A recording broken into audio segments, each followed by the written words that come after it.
Tales from the Spacepod is intended for mature, open-minded audiences only. If you are easily offended, I suggest you turn this wacky shit right off. Otherwise, welcome to the pod.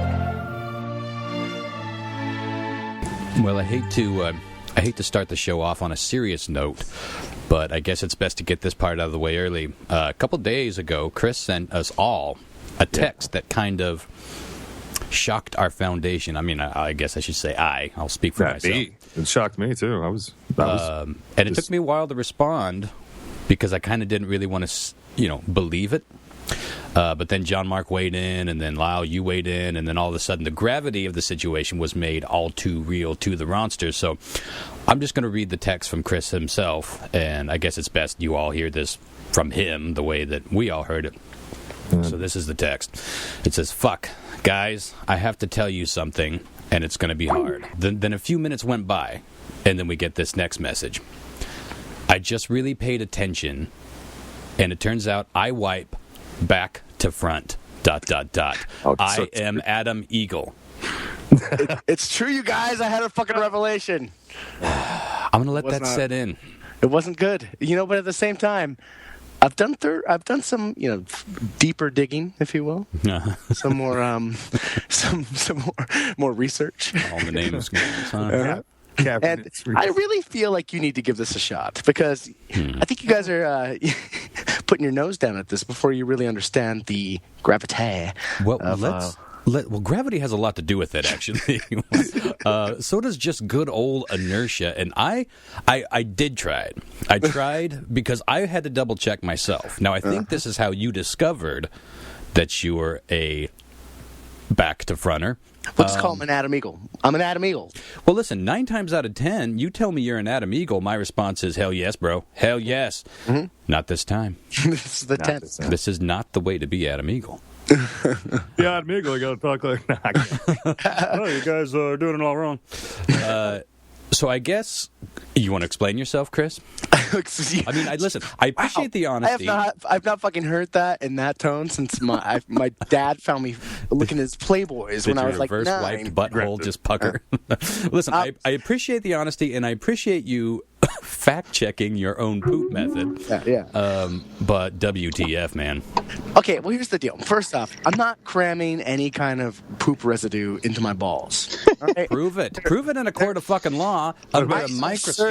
I am a fucking surgeon of shitting. Okay. You're saying. I appreciate that you're being precise. Go on. It's a divot, a wipe, and a downward thrust to the water. It's just there's nothing touches even my taint.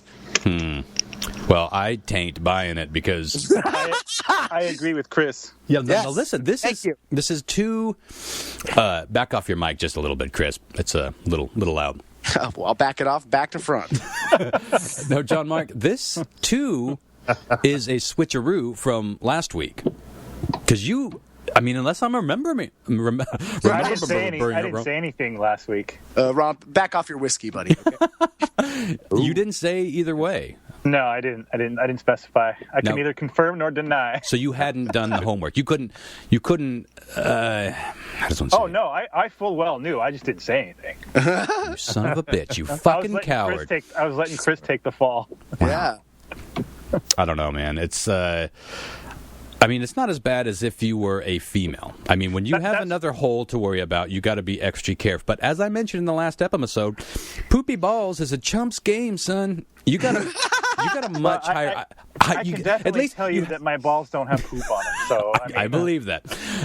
No proof necessary. Ron's like, I've seen them. I know. The clean as a whistle. But you got to admit, the risk is higher going back to front. I don't care how meticulously you wipe. It's the direction. It's the direction of failure, my friend. I have to tell you that there was a certain point in time where I was like, wow, have I been doing this wrong this whole time? I better try from front to back, and I just can't fucking do it, man. Like he doesn't know about the three it just doesn't. Shells. It's like trying to write. It's like trying to write your name with the opposite hand. It just doesn't fucking work out. Well, that's how I feel going back to front. But yeah. So I guess I buy that. But to me, the motion, the angle, it seems like you two should be struggling with carpal tunnel. Another tunnel happening down there. it feels completely.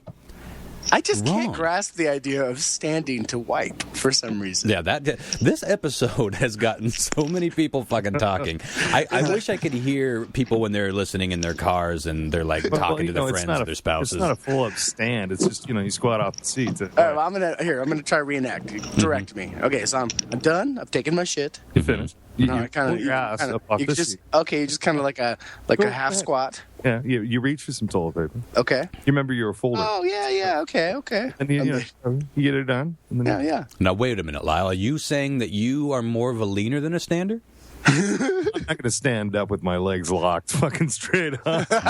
Never leg locked. Hey-o. Never. That's rule number one. But listen, You know what? When I was Okay, younger, now I gotta act like we're all sitting in our chairs pretending to wipe our ass. I'm gonna go through it though.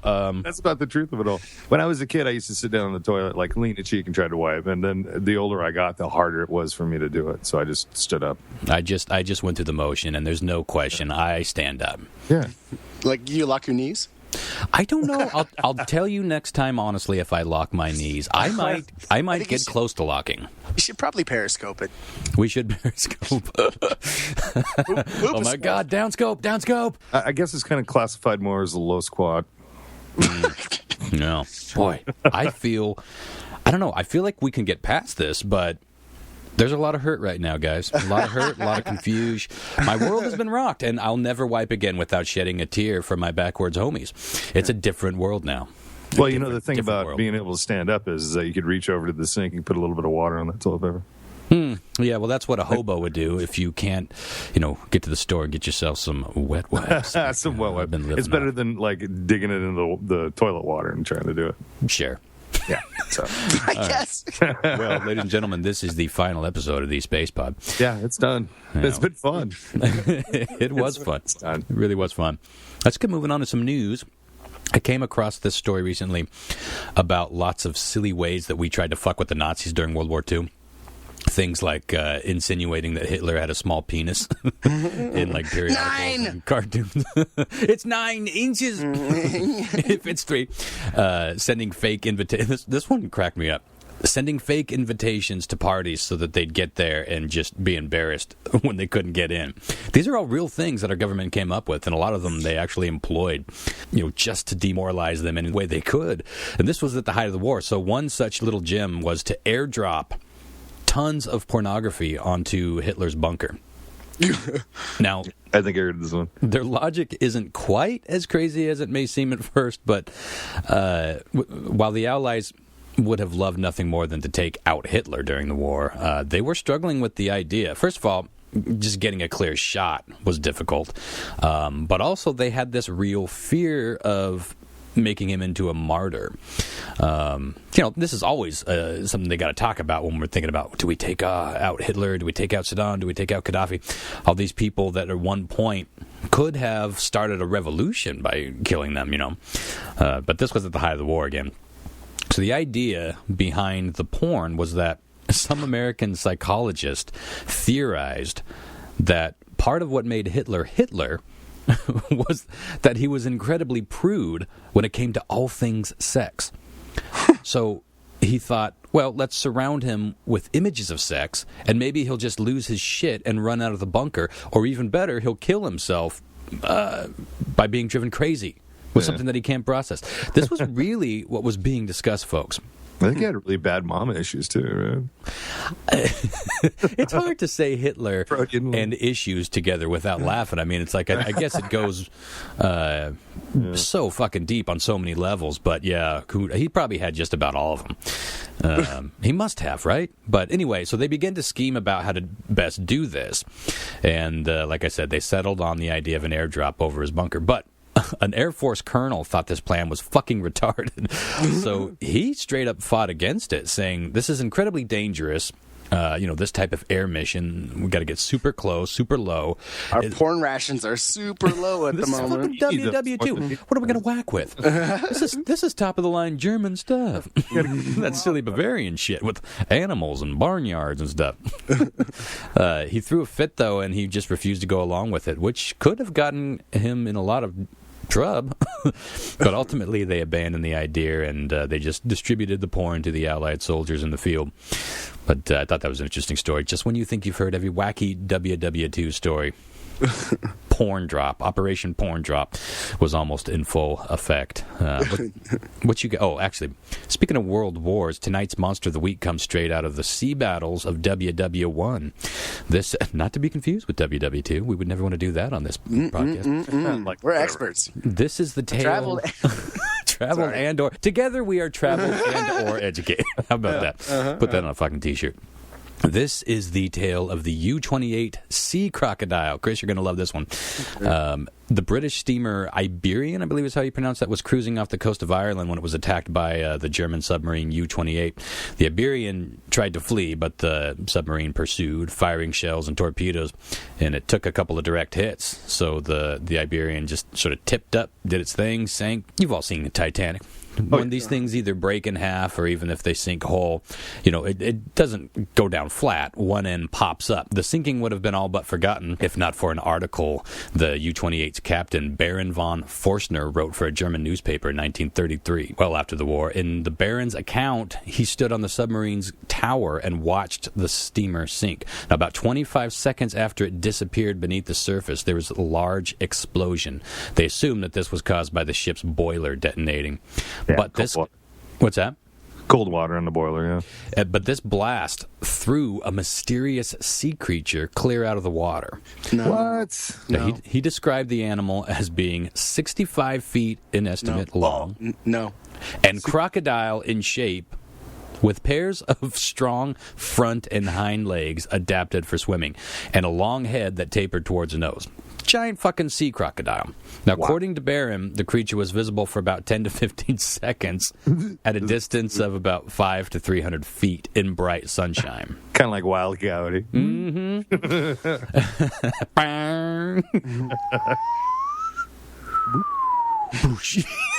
You can just picture them following it with their eyes. A leading cryptozoologist, Bernard Huve, I should know this name, Heuvelmans, he came up with the term cryptozoology, for God's sake. He speculated that the creature might have been a surviving species, Thalatutia, a genus of giant sea crocodile from the time of the dinosaurs.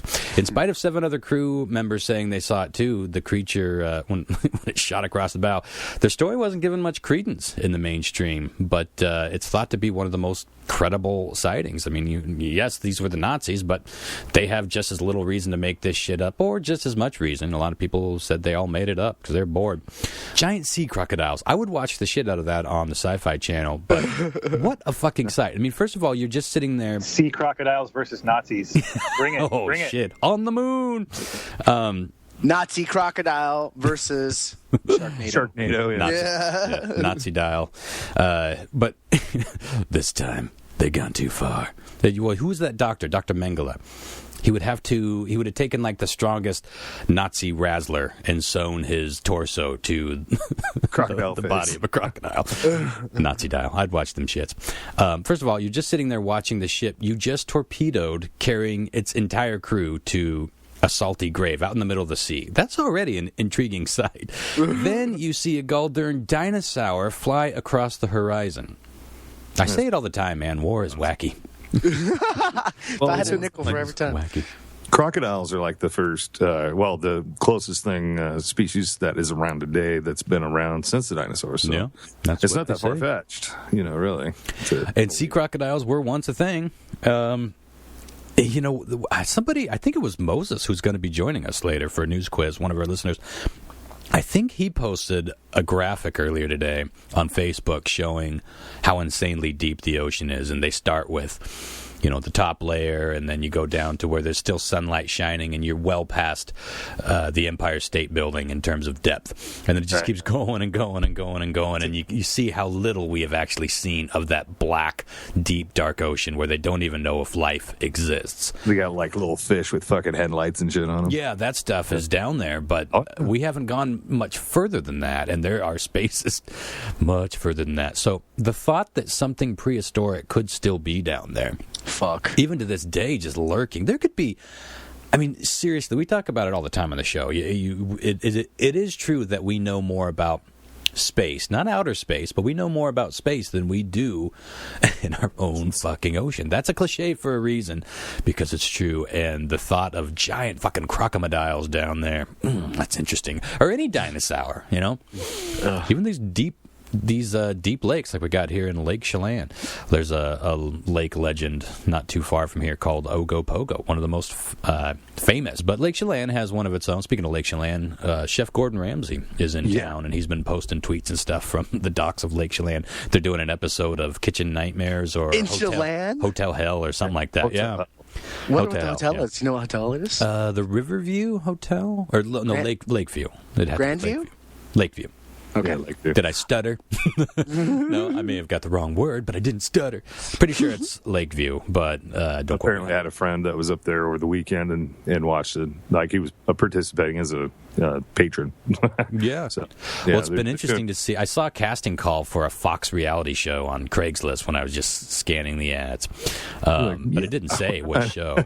But you can go up and just apply to be on it. How much of it is unscripted? You know, I'm always interested in a lot of these shows. I know a ton of these type of shows, these competition shows, are 90% bullshit. What you guys got before we get on to my main course?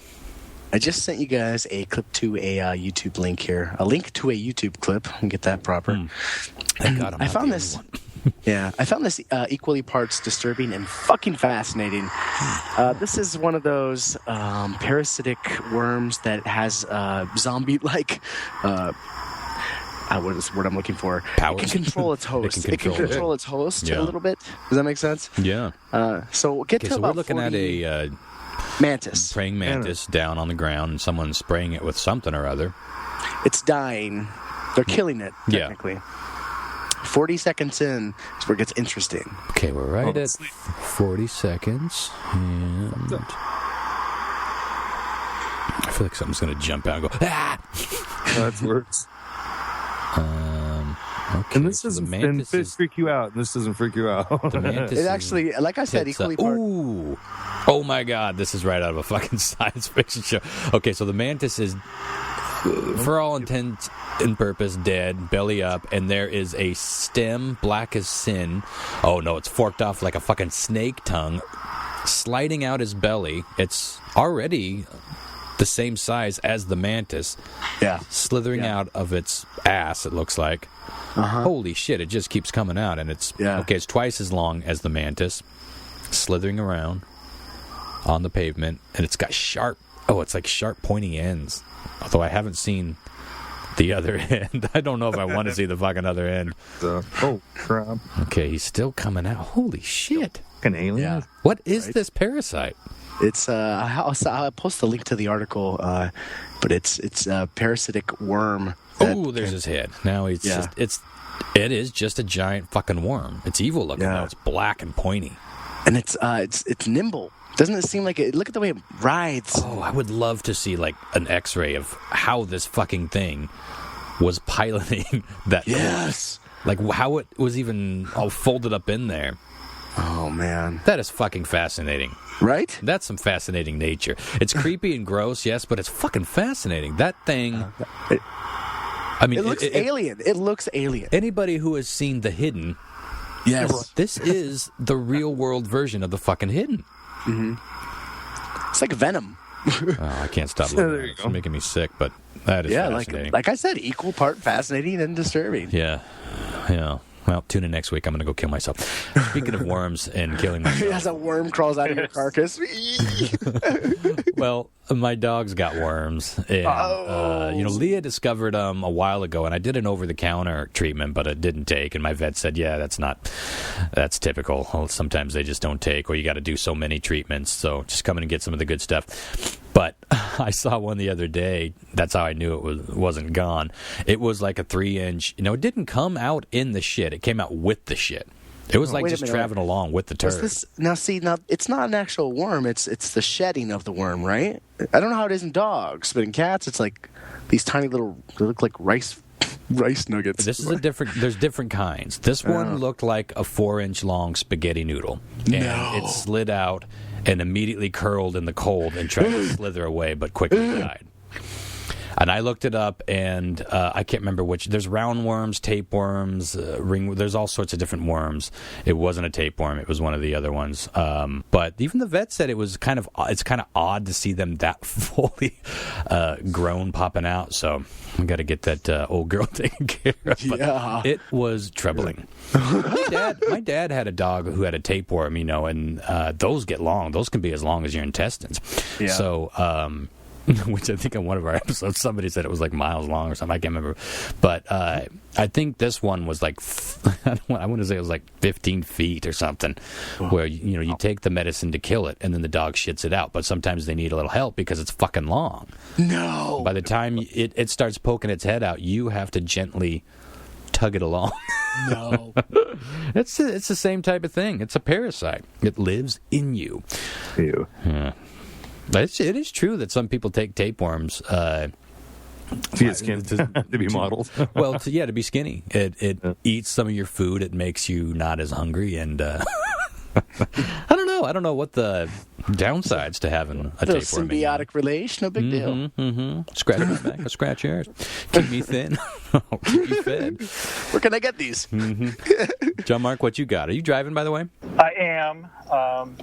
I'm almost to my destination, but I sent you guys a video on Facebook. I can't send it to you now, obviously, because I'm driving. But if you go to the Facebook thing, there's a link there. Okay. And if you just kind of forward about halfway through it to the point where you see a box. So the beginning, it's like some wires and a few components and what looks like a rubber tentacle. Okay. About halfway through, you see those all assembled into a box, and that's where you want to start watching. All right. This looks like some sort of homemade sex toy from the first glance, but let's skip ahead. Okay. And it seems to work very well with the boy, this is a troublingly wormy episode thus far. So what we got here is a little motor of some sort, like some sort of Radio Shack do-it-yourself project, hooked to a rubber tentacle that's now twitching about. I'd call this a breakthrough, actually. I have... Okay, now it's... Now the tentacle is placed in a wooden box, and a knife is attached to the end of it. This delightful box, fit it in. I can see where this is going. I was going to say this would be helpful for butt wiping. With a Swiss Army knife. Well, I immediately thought sexual, of course, but knife. Not anymore. Do not want. I've actually speeded up the interval on the Blink. It's going to be a fucking death machine. 500 milliseconds. That's pretty awesome. Milliseconds. You're going to shit your pants out. Just fast-forwarded. Holy fuck. Holy shit. Just put that on the top of a cookie jar, dude. Who is this madman? Yeah, that'll keep you thin. Wow, that is a fucking cartoon right before your eyes. Oh. It's just twitching all about, holding a knife. What the fuck? Who is this? I don't know. And why has he done this? I don't know. Wow. But it's pretty awesome. And you can't turn it off unless it's remote controlled or something, which I'm assuming it was. But it's like, there's nothing. Well, the only thing it says in the video is the knife-wielding tentacle build. Now, the word build tells me a lot about it, actually, because there's these guys... the dude from, let's see, what's his name? Adam from Mythbusters is a builder, and they have this whole following that's sort of an addendum to Mythbusters. It's all on YouTube. It's called Tested, and they talk about little gizmos and like movie props and all sorts of awesome, cool little projects that you can make. And like insane craftsmanship and detail on some of these. So, but there's this whole genre or subgroup out there of people doing goofy little things like this. So it's just a funny little project that he did. But that is an interesting sight, a knife-wielding tentacle. This is what we're doing with our technology, folks. Picture that thing 10 times that size on a tank with tracks. There you go. Do 100 of those and send them into battle. How are you going to fucking do? Make them bulletproof? Those things will chop and slice their way through. Oh my god, I want to see that animated so bad. Release the tentacles. Reminds me of that fucking Edge of Tomorrow movie. Yeah. The aliens. Before we get on to your soup du jour, did you guys see the poster for Game of Thrones Season 6, the teaser? No, I've yet to see anything on it. Oh, bloody nose. It's You should fuck, I don't know. It's Jon Snow. It's his face all bloody though. Oh, So that's it. Which I thought was fucking really interesting that HBO would put that out. Like, so is the idea? Boy, I guess we should say spoilers. I mean, truly at this point, that was True. the biggest spoiler. True, but is the idea that Jon Snow's fate is not yet sealed? I mean, it has to be. Exactly, yeah. And I think that I like that they're kind of owning up to it with how much speculation there's been, and there's pictures of him up filming and shit. You know what I mean? Like, people went crazy over this one. I'm excited. When does it start? Usually January, right? February, I think. February. I love me that show. Mm-hmm. Good stuff. Anything else before we get moving on, Lau? Well, I had one, and it's not worm-related at all. Or Thank asswipe. Christ. But The rest of the show is all food-related, although not all good. well, I could teach you and educate you guys on how to fry a chicken. How's that? Oh, yeah. I'd like to hear that. Recipes, but I'll teach Terrified you to fry these. anything big. Right. Well, the story actually it's pretty old. They found this in 2007, but it was new to my radar. And I'm not sure if we ever talked about it, though. But at the bottom of Lake Michigan, there is basically a Stonehenge. Yeah. Well, that's interesting. Did you guys know that? No. I didn't know that. So in 2007, there was a professor that basically went down there and discovered a series of stones arranged in a 40-foot circle. And there was a weird thing, was one of the stones outside of the circles had a carving that resembled a mastodon, which is a prehistoric elephant, which was known to exist about 10,000 years ago. Boy, that's interesting. Well, you got to think about it. This had to have been built before the lake was a lake. Now, which lake again? Remind me. Lake Michigan. Yeah, that's one of the Great Lakes. Yes. Yeah. Do we know? Are those glacier formed lakes? How were those lakes made? Do we know? I believe they're glacier. I think they just receded back, and as they probably went back, is when they filled with water. But I'm so bad. I have no idea. Like, the timeline of glaciers. I know they move slowly. I don't know when the ice age was. I really don't know anything about those timelines. Nature, if things come in square shapes. Yeah, were we riding dinosaurs like cowboys 10,000 years back? I don't know. Was that when Jesus was alive? There was a time when the Earth was in an ice age, and what happened is it warmed up, and it kind of receded upwards, and that's where the caps, they're just melting on their way. I buy it. The thing is, what they went down there actually to find was like just weird shit, sunken ships, cars, even like they found Civil War paraphernalia shit down there. Oh, awesome! They never expected to find this, but they did. It was just an amazing thing to see. Boy, interesting. Yeah, post them shits for sure. There are pictures. They're not on this link. But I did see pictures prior to it, so I will have to post those. So they've gone down with like a little submarine and gotten like close-up pictures, or are we talking like sonar from the surface or something? They had to go down there and had pictures because I got to see them shits. There's, like they said, there's one stone outside the circle that seems to have some kind of carving of a mastodon, basically an elephant. Wow. Isn't it amazing how much news that's like pretty insane and pretty awesome that you just never fucking hear about unless you really go looking for it? Wouldn't you think that would be kind of like I don't know, at that time a little bit out there? It's like, because we have Columbus Day. We all kind of know Columbus really didn't discover America, but prove it. For you. I think there was a big notion that the Vikings were actually the ones that first landed. Yeah, there's all sorts of theories and evidence. We all know at this point. I'm going to be talking about some of the history of Thanksgiving from a holiday standpoint, not the the origins themselves. But we've all, I think, heard how much bullshit the history books were, and I think they're changing. I mean, God, it's been 20 years since most of us were reading history books, so I think that they're updating some of them, but mostly we know that it didn't really go, well, hi, friend. Hello, friend. Let's be friends and have fucking, turkey. The whole thing has basically been made up, and once you learn the real story, it's no mystery to see why it was made up. We don't want this to be the origin of how this country was built. We want it to sound a little nicer, and we can leave the smallpox blankets part out at least, right? We can all get on page on that. But anyway, well, that's interesting. Yeah, post them shits for sure, and I can't wait to see some video or pictures of this stuff. Totally.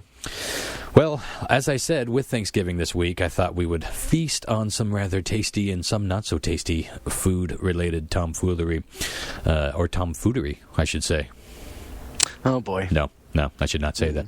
No. So pull up a chair, scoop up some taters and gravy, and settle in. Up first, I thought it would be interesting to talk about, again, how Thanksgiving became a national holiday. And, you know, all the lies that we grew up believing in and all that. The whole holiday is basically a lie, if you think about it. One juicy, delicious, delicious lie.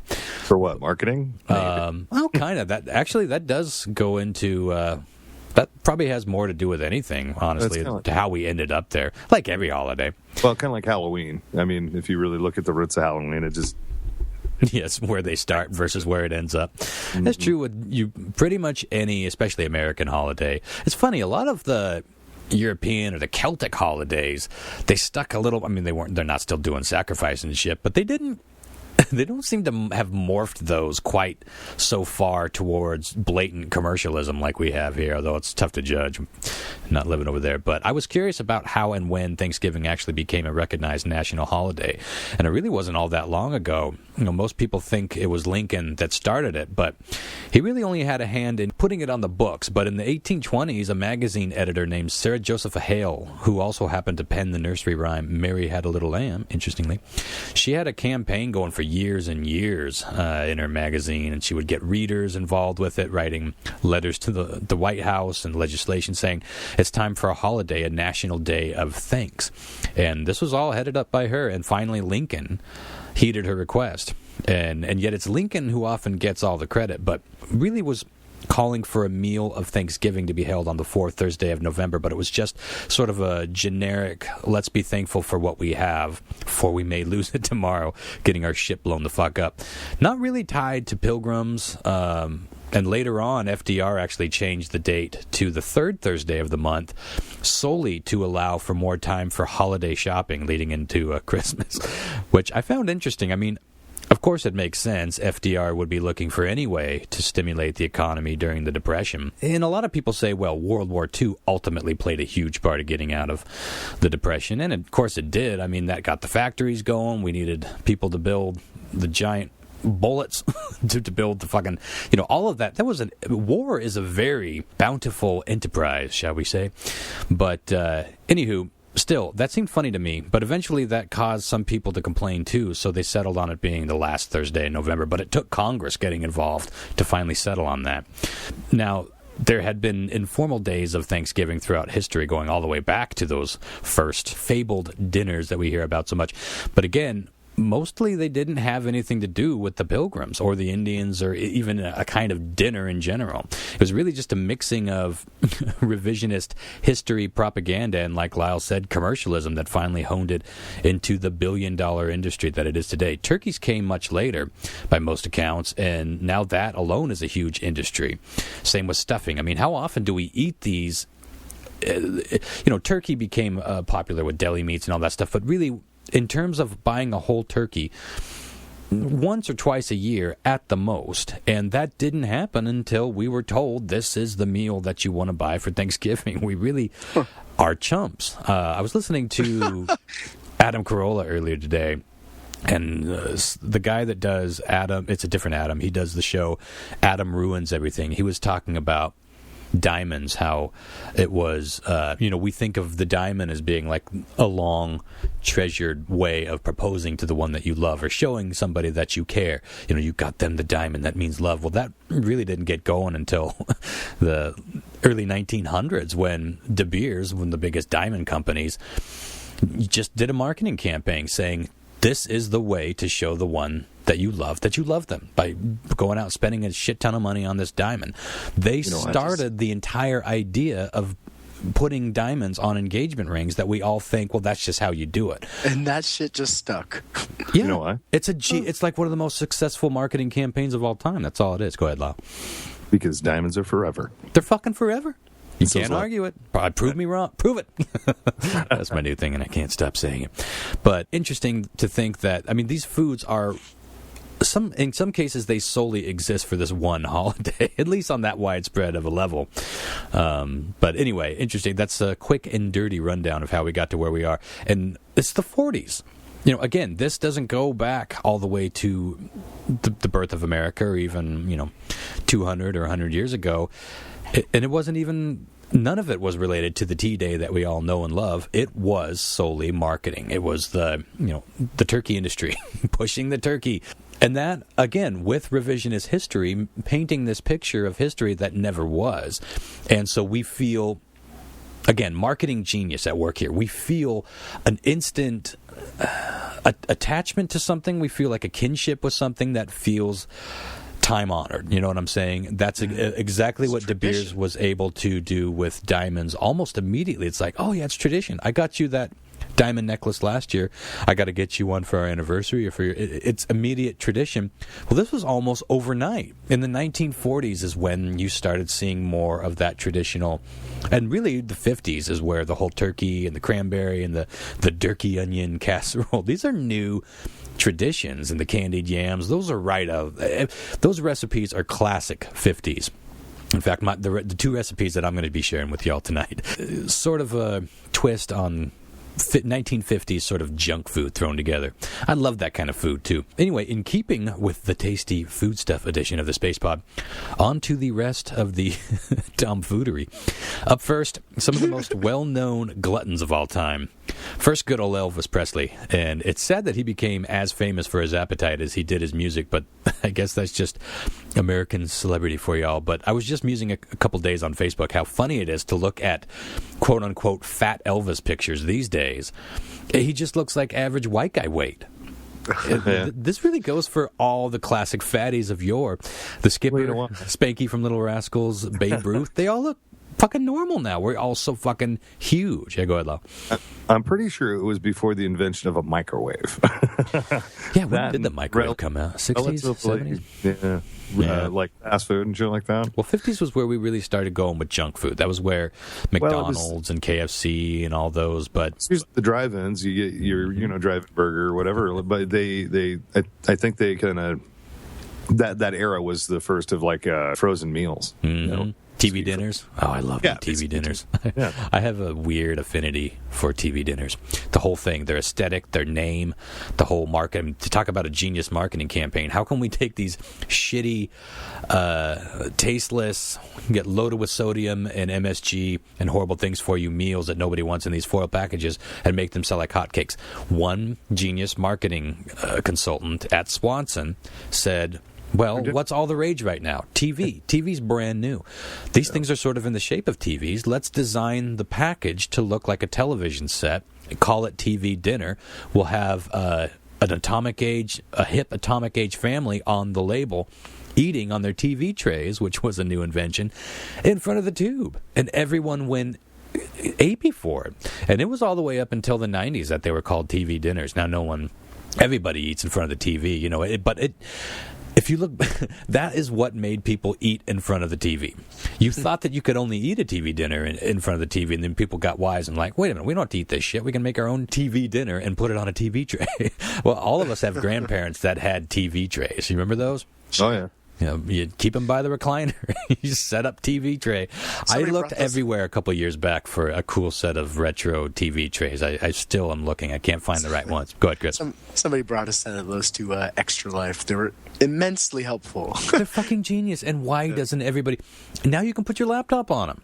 Uh-huh. Students on the go, students living in a studio apartment. Go get yourself a fucking TV tray. You can eat your TV dinner on it. And it pains me that they no longer call them TV dinners. Now they're like Hungry Man or the Big Daddies. But those things are fucking horrible. My favorite was Salisbury Steak. I did a photo comic in the first issue of Radar Station with Cat Stevens' husband, James. Did you guys ever see that? It's called TV I'm sure I saw it. I can't remember what it was about, though. They're in space on a space station, and he's obsessed with Salisbury Steak. But I'll post a link. It's actually on the whole story. It's like a 7-page story. Is on the website, and I'll post a link to that in the forum, thespacebud.yuka.com, and the Facebook page. But it's they're obsessed with Salisbury Steak, which is always my favorite. And a few years ago, well, about 10 or so years ago, when I started getting more healthy, I just happened to check the contents on one of those TV dinner things. It was like, it was seriously like 800% of your day sodium. And I mean, the fat and all that is one thing, and the MSG, but the sodium was insane for one of those hungry mans. Insane. Got to keep fresh. What's fucked up about this whole show is we're going to be talking about so many food-related things. Some of them are not pleasant at all. I know that people are going to have the same effect listening as I did when I was doing the notes for this today. I was starving and drooling. Just all this food talk made me so fucking hungry. So I thought it was perfect for Thanksgiving. Elvis was no 300-pounder, but he was a famous glutton. He, of course, was known for his favorite snack, the fried in butter, that is, peanut butter and banana sandwich. And here's a little fact I got off Listverse. It says, one restaurant in Denver made a fancier version of the sandwich called Fool's Gold, using an entire Italian loaf containing peanut butter, jelly, and a pound of bacon. Oh, my God. It cost $50 back in the 70s.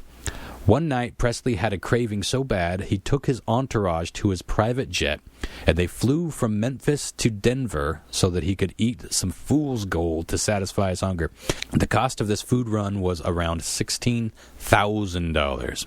Wow, back then. That's the life, man. Tit money for Elvis, though. Right. I mean, he built Graceland. You don't do that without having tit money to spend on a foot-long fucking... Would you try it? I mean, I've had the... what's funny is that most restaurants that sell this sandwich, they call it the Elvis. Right. And I've had one, and they are fucking delicious.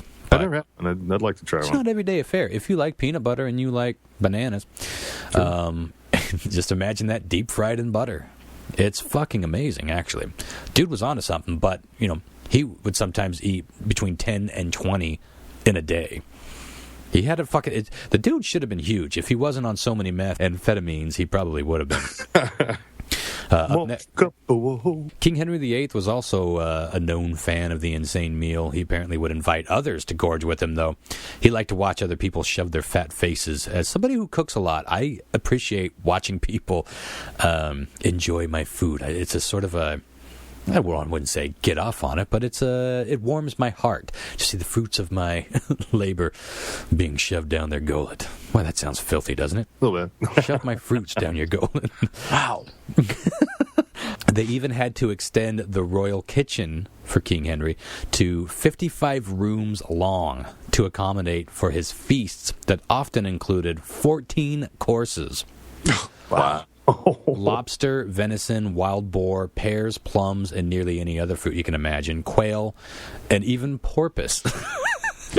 Who wants a fin? Slice me off one of them fins, would you? Porpoise. That's not dolphin friendly at all. Not at all. Well, maybe they didn't do it on purpose. That was better than the last one. Really? Yeah, I feel like I'm going downhill. I feel like I'm going back to front. Oh. How dare you? And then for dessert, heaps and heaps of custard and wine. Sumptuous. God, you would just feel like... I mean, we talked about some people that actually died from eating too much on a previous show. We've all been so full that you just want to die. Coming up on Thanksgiving, this is the day that we all agree to do it. To me, it's one of the worst feelings on the planet. It's like true misery. You're just like binging, where you're like overfull. Fuck, because you're just stuck. There's nothing you can do about it. Well, what's beautiful is that when it's Thanksgiving, it's turkey, and turkey gets a lot of tryptophan, and that makes you tired, and then you just sleep, and then you have your power nap, and you're ready to eat more. Mm-hmm. I guess I do kind of get sleepy, but mostly I always feel better if I just do a slow, meandering walk around the block a couple of times. Just to. Well, you thought I was going somewhere else, didn't you? I did. Where'd you think I still am not certain. I'm sorry to have let you down. Next up, the Italian composer Gioacchino Rossini. I'm probably butchering that first name, but I know it's Rossini. I love Rossini. Now, one look at this mammoth of a man would let you know of his voracious appetites, but he... appetites, it just occurred to me. It's a great name for man boobs. Yeah, right? Appetites. How'd you get them there boobies? You ate your way to them, right? It sounds a little prehistoric, but yeah. Appetites. Henceforth. But Rossini loved to eat and drink so much that he just kind of walked away from a very successful composing career so that he could spend more time eating and drinking. I fucking love that story. It's like, fuck it, you see? All I need is some food and vino. And maybe occasional blowjob. Rossini was actually once quoted as saying he's cried only 3 times. The first was the first time he ever performed an opera, and that went so terribly wrong it brought him to tears. The second was the first time he heard Paganini play the violin. And the third was during a boat trip to a picnic when a roasted turkey stuffed with wild mushrooms fell overboard. Oh, that's terrible. That's a great quote. His appetites were so famous that there are many Italian dishes named after him, including Tornadoes Rossini and Eggs Rossini. Now that's an appetite. And he had 2 bouncy appetites. While food and drink are usually things of much pleasure, it can also leave one vulnerable to poisoning. So I thought it'd be fun to look at a few notable cases of poisoning throughout history. First off, one of the most famous, Socrates, the famed philosopher. I swear I have been drinking, philosopher.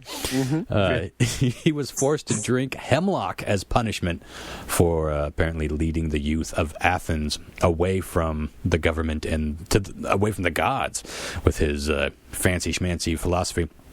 But interestingly, Socrates apparently could have likely just gotten away with paying a fine for his crimes, but because he was defiant and he sort of lowballed the court with an offering so low that it embarrassed the court, and they said, "Fuck you, funny man, now you die." They made him drink poison. Really bounced back his way. To the lions. Sometimes you can rage against the machine, and sometimes you ought to just pay the fine. He'd still be alive today. Now Rasputin, who I'm working on a full story on for a future show, he was served his favorite meal of cakes, but they were laced with cyanide. And I love the story of his death, even though it's almost certainly exaggerated. But this had no effect on him. The cyanide had 0 effect, so his assassins were forced to shoot him over and over again. And he still wouldn't die, so they had to beat him and then finally drown him in a river. What would they shoot him with? I'm thinking bolts, right? I'm thinking like arrows, right? This was, there's photos of Rasputin, so maybe late 1800s. I'm not sure, but there definitely would have been guns. They ended up having to drown him in the fucking river, and then he finally died. But legend was that he was still hissing and his eyes were still looking around after he died. This, of course, added to the notion that Rasputin was somehow a creature from hell. But more on that in a future episode. And a lot of people are like, I've heard that name, but what's up with Rasputin? There's a lot to talk about with that dude. But anywho, of course, you can't talk about poisoning without a mention of Typhoid Mary. Holy shit, this woman, again, probably deserves a whole show of her own, but in a nutshell, it was Mary Milan, who was a cook working in New York City at the turn of the century. She was linked to at least 33 cases of typhoid fever, 3 of which resulted in death, and this was caused by her serving food or water infested with her own infected feces. Ooh. Yeah, apparently typhoid has a gestation period of like 2 weeks, and those that survive it carry typhoid with them the rest of their lives. It was like polio used to be. When if you survived polio, I think it was a similar thing. Polio was always in your shit, and that's why you wipe. Always. You don't even know. You don't even know. Yeah, you don't want to give typhoid balls. No. So she had typhoid. She got cured or lived through it, and she knew that she had typhoid in her shit. And she just couldn't help herself. She had to shit in everybody's food, and she kept getting jobs serving people. So after spreading the disease through a series of cooking jobs, she was finally apprehended in the summer of 1906 while working at a place called Oyster Bay on Long Island's North Shore. She was imprisoned for 3 years and released, and after she was released, she returned to cooking and continued to spread typhoid. And got to be shitting me. Got to be shitting me. Got to be shitting in me soup. And the next time she was put away, it was for much longer, and she actually died after 23 years of incarceration. Huh. I can't explain it. I just got to serve the people my poo. I'm an artist. I'm a shartist. Oh my God. How's that soup doing? See, they are getting better, Ron. There's a story that we all know, but our listeners might not know. But like, I don't know. I want to say 6 years ago. Taco Bell. Maybe, yeah. Maybe a couple of years ago, longer. There was a kid, obviously disgruntled. One more time. I love that. Say that again. I said, honestly, he had to been disgruntled. This is perfect. Still good. Yeah. He got was that? We talked about this before. Was this actually a story? Because it sounded like an urban legend. I never saw it in the paper or anything. It was in the paper. Okay. The kid got caught shitting in the beans at Taco Bell over in Wenatchee. Mm-hmm. Never knew what happened about it. I mean, obviously he lost his job. Yeah, everyone heard about it for sure. Well, yeah, and everybody boycotted. Yeah, well, it's a big fucking deal. Who wants to eat shit beans? Well, not it. 1, 2, 3, not it. Yeah. I'm just saying that shit happens. That shit does happen at Taco Bell. Don't piss off people, and don't piss off people that work in restaurants. Doesn't it drive you fucking crazy when you are at a restaurant with somebody and they're immediately dicks to the servers? You're like one of your friends. You're like, oh god, You're like, fucking hell. What do you think they're doing back there, asshole? This is what we've all worked in the industry. If somebody pisses you off, it's almost your duty to do something to their fucking food. You don't send a steak back. It's your duty to go back there. Well, there's more relatively local Taco Bell stories coming up later, but one interesting accidental poisoning that I read about was Beethoven. I've heard about this for a while. Most people know that Beethoven, started to go deaf in his 20s or 30s, but it was a slow progression. It's funny how many people think he was born deaf. I mean, Beethoven is impressive, but that would be a heck of a story. Is this pretty? Yes? Tell me. But some researchers... Wow. I am hitting the whiskey tonight. Some researchers got... Some researchers. You fucking shortened researchers to reachers. It's not beyond the scope. Beyond the pale. Don't make me disgruntled. Some researchers got a piece of Beethoven's exhumed skull because people were curious about what killed him. There's a lot of different theories, and they claim that he had highly toxic levels of lead in his system. Now, first they thought, well, maybe he was using lead utensils, and a lot of people were back then, and that just didn't seem to be enough to quite poison him to this degree. But this type of lead poisoning does jive with sensory damage, including vision and hearing loss. Very interesting. So that could also explain what ultimately killed him, too. But this is debated, and there's no real strong theory as to what killed Beethoven. But the lead thing, it's guessed that he was drinking a supposed cure for some of the simple ailments he had, but it was actually poisoning with high levels of lead. And that would be a sad thing to learn, that all Beethoven had to do to correct or at least stop his deafness, the progression of it, was to stop taking his daily meds that this retard doctor... I mean, nobody knew anything about lead back then, But if all he had to do was stop taking his daily medicines, he probably would have gotten better. A fucking sad thought. Moving on, poisoning isn't the only risk, of course, when eating. Choking is a major concern. Ladies and gentlemen, do chew slow. Don't laugh. No sudden movements. How many of us have almost choked to death? Like, the choking to death would be such a fucking stupid way to die. I remember Lyle had a breakfast incident in one of the earlier episodes. Those fucking breakfast burritos. Almost died. I'm convinced that Dollface will die choking. She chokes on her own spit like 30 times a day. I have seen her almost choke to death too many times to count. I don't know what it is, if she's got some sort of fucked up esophagus. I think we know why. But anyway, some notable victims of eating with uncaution. Attila the Hun. I think we might have talked about this on an earlier episode. He was thought to have choked to death during a feast celebrating his marriage. He choked so violently that blood shot out his nose as he gasped his last breaths. A horrible, embarrassing, humiliating way to die in front of everybody you know. And they're all looking at you, what the fuck is happening? Why are you shitting your pants and shooting blood out your face? And you're dying. Do you suppose his wife looked over at him and said, "Hun, you okay?" Let me go get you some water down by the creek. Get it? Hun? Oh, Attila the Hun. Yeah. Chris, did you cut out? Yeah, just leave it. Did we lose you, or? I just can't anymore, Ron. I appreciate that.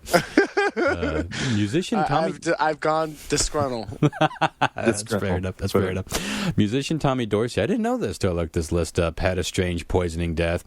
Apparently he had taken some sleeping pills. Later on, he had some sort of acid reflux that caused him to choke on his meal that he ate earlier. They think that the pills deadened his reflexes so much that he slept through what normally would have woken him up, and he just would have had to like cough or choke it out or swallow properly. But just choke it out, bro. He just snored and died. Choke it out. Tennessee Williams, writer of such classics as A Streetcar Named Desire and Cat on a Hot Tin Roof, choked not on food but on the cap of his eye drops. Probably had it in his mouth whilst he leaned back and put them in, and lights out. Don't put shit in your mouth, man. Ever. Nothing. Not even Period. food. Yep. It's the only safe way. People do that with screws and nails. And I used to do it until we talked about, we did a show that had similar, like, weird ways that you ingested things that killed you. And, you know, too many stories about people dying by swallowing a nail that they had, that they were hanging a picture or something. Horrible, horrible way to die. Because I just did that like 2 days ago. I do. I still had to fight the. Yeah, you died, Chris. Talking from beyond. Sound very clear. This is all right. Death is all right. Apparently, you don't know. Of course, the official cause, if you buy it, the official cause of Jimi Hendrix's death was choking on wine and vomit. But as we talked a while back, there's some strange shit with that whole story. I think about that all the time now. Yeah, like he was filled with wine. Like it's so clear and obvious to even the first doctor on the scene that somebody had dumped an entire bottle of wine down his gullet, because wine doesn't just sit in your mouth. You don't drink that much wine that it flows all the way back up. I mean, can you imagine that? Speak for yourself, Ronster. Well, think about how full you have been. Speaking of Thanksgiving full, we've never had shit actually come. It feels like it's going to start coming back up, and maybe some acid comes back up later, acid reflux. Shit doesn't actually come back up. That is full, my friend. So I think it's pretty easy to buy some shenanigans with the Jimi Hendrix death. And many people think that Mama Cass from Mamas and the Papas choked to death on a ham sandwich. That was the story for years and years, and a lot of people still think it's true. But that was shot down pretty early on. It was actually a heart attack, and the police that arrived on the scene just noted a half-eaten ham sammy by her body. Oh, bummer. They kind of put that on a note, and it just ran with it. But the autopsy showed no food in her windpipe and all the signs of a heart attack. I wonder how many fucking people, you know, heard that, and then every time they looked at a ham sandwich, thought of that. Just Never because again? of that. Never again. Yeah. Yeah. Oh, I'm sure to this day. To wrap up, here's a few bizarre junk food related deaths. Vincent Smith Jr. apparently fell into a giant vat of boiling chocolate. At a chocolate factory. I mean, this is right out of the fucking Willy Wonka? Yeah. All this took place in Pennsylvania-based Lyons & Son chocolate factory. His co-workers attempted to stop the propellers when Smith fell in off a platform. But pushed him in. Yeah, they were too late. So I don't know if he died from the scalding chocolate, if he drowned, or if he got chopped up. It didn't say in the story, but he died from falling into a vat of chocolate. He was not happy either way. No. I knew that couldn't end well. As delicious as it looked. A couple years back, going back to Lyle's story, this is Spokane. You guys remember this? I don't know if they ever figured out what happened, but a guy was found dead in one of the Taco Bell freezers. What? Yeah, just found dead. There's no signs of struggle, no health issues, no like suicide or anything. And they even said that there were no clear signs of exposure. So they don't know what killed the guy, how he got in there. I don't think he worked there. It was like an employee went in to grab some poop beans, normal Tuesday afternoon, and there was this guy just slumped over, frozen dead. Shit. Well, maybe he couldn't get out. Well, you know, they have those release things on the door, and they said that it was fully functioning. So If we're smart enough to use it or knew how to use it. smart enough to use the giant button that says push here. Yeah, I mean I worked at Godfather's 20 years ago, and things are only safer now. You know, they make a bigger deal of safety shit. And I got stuck for 5 minutes in the Godfather's walk-in freezer because I couldn't find the button, but it was just because it was white, and so was the door. Were you fucking terrified? Freaking out. No, I was just knocking on the door and eating frozen meatballs. Like, okay, well, it's not too cold. I could live in here for at least 20 minutes. survive off frozen meatballs. That's where I developed a taste for frozen food. Like I'll eat frozen tater tots. Like I'll get a couple handfuls of them. Frozen pizza rolls. I can only imagine the next time you and I are in a life-threatening situation. You're just like, I need meatballs now. They gotta be frozen. Don't you cook them shits. I need 2 meatballs. If they come cooked, I send it back. Delicious, I'm telling you. There's something about the texture of a frozen meatball. Anything that's pre-cooked, it's fairly safe to eat, but cold on the teeth. Exercise your chompers with them frozen foods. It's the only way you're going to get a tapeworm, too. Here's one last weird one from List First. Croatian branch of McDonald's recently took flack when employees continued to serve food after a female staff suddenly dropped dead at the counter. It's reported that a white napkin was placed over her face following unsuccessful attempts at resuscitation. Just a white nap. And then the restaurant staff continued to prepare and serve the food to other customers. Fuck that. I'm hating it. Officials claim... Hey, we finally got one. Officials claim that only the drive-thru was kept operational throughout the duration of the ordeal. Witnesses testify otherwise. Can you imagine that? You walk in, you just see somebody slumped over. There's napkins placed over their head, and like, Jesus, you'd like to supersize that? What's that? Is she okay? Or what did she have? Because I don't want whatever. that. She's not having. Anywho, well, before we get on to news quiz, I know we got a little bit more from you, Chris, and I wanted to share some recipes. Is John Mark with us again? No, he's not. Would one of you text him real quick and tell him we're about to do the recipes, see if he can log on? I thought with the epic length wow, words are tough tonight. With the epic length Thanksgiving Spacepod, I thought we could share some of our favorite recipes. I've only got a couple, but now these are recipes that can work for just about any occasion. I'll start with 2 of my most popular dishes ever. Now, I actually do cook, as mentioned before. I can make very intricate and elegant meals, but these 2 are almost joke recipes, and by far the most popular things I've ever made. First is a tasty little twist on the tater tot casserole. I call this chili cheese tater tot casserole supreme. Super easy. Oh, it's making my mouth water already. Stupid easy, actually. 2 cans of chili, or 4 cups of homemade chili, if you want to be fancier. But I find it tastier with just get your favorite canned chili. And this can work with vegetarian chili, too. That's actually what I usually make it with.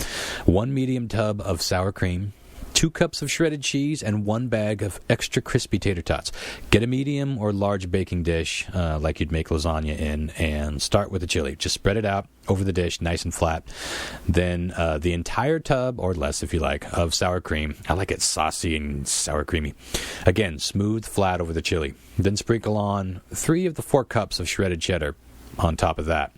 And then top that with the frozen tater tots, all neat in little rolls, just like Grandma used to make, and put in the oven for 350 degrees for about 30 to 40 minutes. Once the tater tots are golden and crispy, take it out, let it cool for a few, and now you can sprinkle on the rest of the cheese. Once the cheese melts and it stands for about 10-15 minutes, you're ready to dig in. And this is a huge fucking hit at parties. It is good. I have had it. It's just fucking simple, crispy, cheesy, chili goodness. Not my favorite thing you make, though. Well, my most popular dish, by far, is the even simpler mini chicken cordon bleu. I do believe I've had this as well. It is delicious. Well, I'm dying to know what your favorite dish of mine is. Patacos. Oh, patacos. Yeah. They're so unique, and it was like a no-brainer. Yeah. Very similar flavors, though. Tacos, if you think about it. Potatoes, sour cream, cheese. It's everything you want. In fact, you can obviously make variations of this. It's like lasagna. You put whatever you want into it. Mm-hmm. Oh, and sometimes if I'm feeling really fancy, I will top with cool guacamole. Oh, I have to say, you recently put up a video that was very tasty-esque. It was a video of how to make your Irish stew. Oh, yeah. I loved it. I want you to do more of those. I thought that was really fun. I think we should start doing some silly little Spacepod videos. Yeah. It's so easy. These $2 or $3 video editing apps you can get. Mm-hmm. You can put together a little movie. I do it all the time for the gallery now to advertise what shows we're doing. Sort of little trailers, previews of the shows. And it's so much fucking fun, and people go nutty over them. But I love watching those tasty videos. I'll watch like 30 or 40 of them in a row. They're fun. They're inspiring. But they're just it's how every soothing cooking, to watch. That's how every cooking segment should be. Just fucking Yes. straight to the point. Just get to it. I don't need your, sometimes I like a little out and brown, tell me the history of something, but sometimes I just want to know how to fucking make something in 30 seconds. By far, my most popular dish is, like I said, even simpler. These are mini chicken cordon bleus. These things will be gone in 30 minutes at a party. I guarantee it. 1 bag of chicken nugs, 1 package of deli sliced ham, and 1 package of sliced Swiss cheese. Cook the nugs as you normally would, baking them. I find it easiest to bake them. Once they're about 85% done, pull them out and let them cool on the top of the oven for a few minutes. And once they're cool enough to touch, butterfly them little bastards. Butterfly the nuggets. It's a soothing experience. And then slice the cheese and ham into 1-inch squares and put 2 slices each in each of the butterfly nuggets. Then put the tops on, make the little sandwiches out of them, put them back in the oven, and cook them the rest of the way until they're crispy and golden on the outside and the cheese is all ooey and gooey out the sides. Then pull them out, put them on a fancy little plate, stab each one with a toothpick, and you're ready to rock. These are so fucking good, and they really do taste like little tiny chicken cordon bleus. I'm telling you, when you make these, you will crave them for the rest of your life. They're perfect after drinking food, after a night of drinking, after a night of the devil's business. You worked up a good sweat. What you guys got? Well, I got. Oh, holy shit! My oven's beeping at me. It's craziness, madness. Yeah. Well, this is the cooking episode. The food episode. I got a good one for taco dip, which I can't take credit for. I actually got the recipe from a friend of mine's wife. What the fuck is taco dip? Well, it's it's dip that tastes like a taco. It's simple, very simple. So, you just take a pound of ground beef. I usually use I think about 20% fat. 80% lean. So you brown that up and just follow the instructions like you would to make, taco ground beef. You throw a packet of taco seasoning in there and all that stuff. So in one of those glass pie plates, you take a can of refried beans, spread it all around the bottom for 1 layer. And then the order of the layers, you can kind of do whatever you want. I don't know what's the best order, but I usually start with the beans. So do the beans, and then you put on top of the beans a layer of a little bit of sour cream, spread that around. And then you put the meat, and then you put some salsa, and then you put a bunch of cheese over the top of that shit, and you stick in the oven at 350, 400 for about 20 minutes. And you're good to go. Yeah. It's very simple, but very fucking tasty. I mean, you can do whatever you want, too. You can throw some, you can put some pickled jalapenos in there. You could put, olives in there. Just, whatever, exactly. I am getting hungry. I'm telling you, this episode, even the fucked up food stories have made me hungry. Yeah. Very nice. And you had another one, didn't you, John Mark? I have a recipe. Wait, Chris, for oysters. Is that you eating? No, I wish. Who's gotten hungry? You guys don't like seafood too much, do you? Or no. you Chris don't, and I don't. anyways, right? No, I don't. So these oysters are killer, and I didn't used to like oysters too much either. But so you just take however many oysters you want, and you stick them in the oven about 400 degrees, I think, for about 10 minutes till the shells start to sort of pop, maybe, and then you shuck them. Put them back in for about another 5 minutes after you put on top of them a little bit of sprinkled bacon, some cheese, some white cheese of some sort, whatever kind you want, really. A little bit of Worcestershire sauce, and some Tabasco or sriracha in there. Oh, yes. And you just bake that shit for 5 minutes, and then you just eat it just out of the shell. Oh, so good.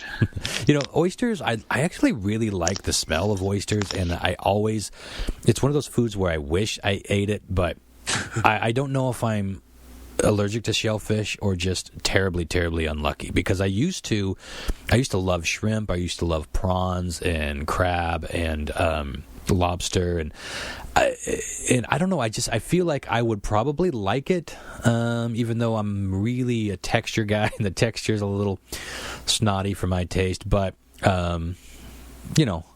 there's other things in life that I like where the texture is questionable, so I think I might actually enjoy them, but I just won't do it because my fear of food poisoning is too risk.